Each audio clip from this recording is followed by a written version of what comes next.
ಕಾಡಿಬೇಡಿ ಪ್ರೀತಿ ಮಾಡಿನಿ ಗೆಳತಿ ನಾನಿನ್ನ. ಸರ್, ಇವಾಗ ನೀವು ಈ ಸಂಗೀತ, ಈ ಜನಪದ ಒಂದು ಗಾಯನವನ್ನು ಹಾಡ್ತಾ ಇರ್ತೀರಾ. ಸೊ ಬರೀ ಜನಪದ ಸಂಗೀತಗಳನ್ನು ಕಲ್ತಿದ್ದೀರಾ ಮತ್ತೆ ಬೇರೆ ಬೇರೆ ಇಲ್ಲ ಯಾವ ಮ್ಯಾಮ್, ರೀತಿಯ ತತ್ವಪದನೂ ಹಾಡ್ತೀನಿ, ದೇವ್ರ ಪದ, ಸಿನಿಮಾ ಹಾಡುಗಳು.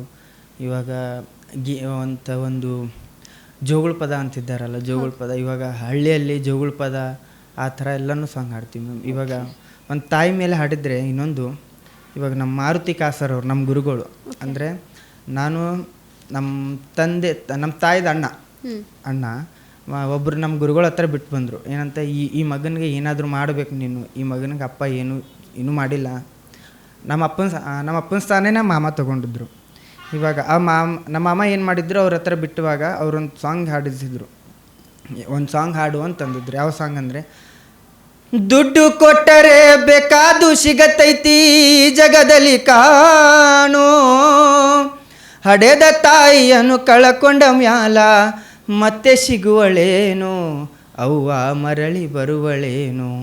ಇದೊಂದು ಸಾಂಗ್ ಹಾಡಂದಿರು. ಆ ಸಾಂಗ್ಲಿಂತ ನನಗೆ ಮುಂದೆ ಅವರು ಕಾರ್ಯಕ್ರಮ ಕೊಡ್ಕೊಂತ ಹೋದ್ರು. ಈ ತಾಯಿ ಪದದಿಂದ ಹಾಡಿರೋಂಥ ಹಾಡಿಗೆ ನೀವು ಮೊದಲೇ ಸೆಲೆಕ್ಟ್ ಆಗಿರೋದು. ಹೌದು ಮ್ಯಾಮ್. ಓಕೆ.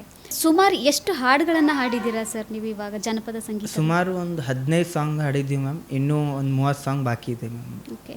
ತುಂಬ ಪ್ರಸಿದ್ಧಿ ಪಡೆದಿರೋದು ಇವಾಗ ಟ್ರೆಂಡಿಂಗಲ್ಲಿ ಇರೋದು ಒಂದು ಸಾಂಗ್ ಇದೆ ಮ್ಯಾಮ್. ಒಂದು ಯಾವುದು ಸರ್? ನಮ್ಮೂರಿನ ಹುಡುಗ ಕರವಸಪ್ಪ ಕುಂಬಾರ್ ಅಂತ ಅವ್ರು ಬರೆದು ಕೊಟ್ಟಿದ್ದು ನನಗೆ. ಇವಾಗ ಎಲ್ಲಿ ಹೋದ್ರೂ ಕಾರ್ಯಕ್ರಮಗಳು ಇದು ಸಾಂಗ್ ಹಾಡೇಬೇಕು ಮ್ಯಾಮ್. ಅದೊಂದು ಸಾಂಗ್ ಇದೆಯಲ್ಲ ಸರ್ ನಿಮ್ಮದು, ಕಾಡಿಬೇಡಿ. ಈ ಇನ್ಸ್ಟಾಗ್ರಾಮಲ್ಲಿ 10 ಮಿಲಿಯನ್ ವ್ಯೂಸ್ ಆಗಿದೆ ಮ್ಯಾಮ್. ಇನ್ಸ್ಟಾಗ್ರಾಮಲ್ಲಿ ಆ್ಯಂಡ್ ಯೂಟ್ಯೂಬಲ್ಲಿ 4 ಮಿಲಿಯನ್ ವ್ಯೂಸ್ ಆಗಿದೆ. ಹೌದು. ಪ್ರತಿಯೊಬ್ಬರು ಬಾಯಲ್ಲಿ ಅದೊಂದು ಸಾಂಗ್ ಕೇಳ್ತಿರ್ತೀವಿ. ಅಂದರೆ ಉತ್ತರ ಕರ್ನಾಟಕ ಸಾಂಗ್ ಅಂದರೆ ಅದೇ. ಓಕೆ. ಇವಾಗ ತುಂಬ ಅದನ್ನು ಜಾಸ್ತಿ ಜನ ಕೇಳ್ತಿರೋದು, ಬಾಯಲ್ಲಿ ಅದೇ ಒಂದು ಜಾಸ್ತಿ ಹಾಡ್ತಿರ್ತಾರೆ ಇವಾಗ. ಅದನ್ನು ಆ ಹುಡುಗ ನಾನು ಈ ಸಾಂಗ್ ಕೊಟ್ಟರು ಒಂದು ಭಾವ ತುಂಬಿ ಹಾಡಿದೆ ಮ್ಯಾಮ್.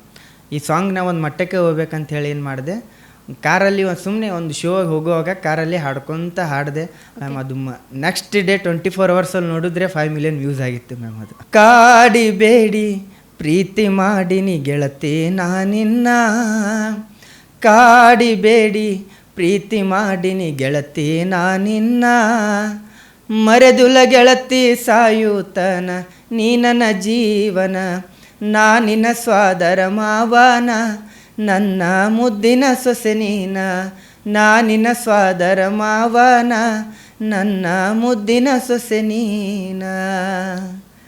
ಈ ಲೈನ್ ತುಂಬ ಚೆನ್ನಾಗಿದೆ. ನಾನು ಕೂಡ ಹಾಡ್ತಿರ್ತೀನಿ, ಯಾವಾಗಲೂ ಓಡಾಡ್ತಾ ಹಾಡ್ತಿರ್ತೀನಿ. ತುಂಬ ಪ್ರಸಿದ್ಧಿ ಪಡೆದಿದೆ ಇದು ತುಂಬ ಸಾಂಗು.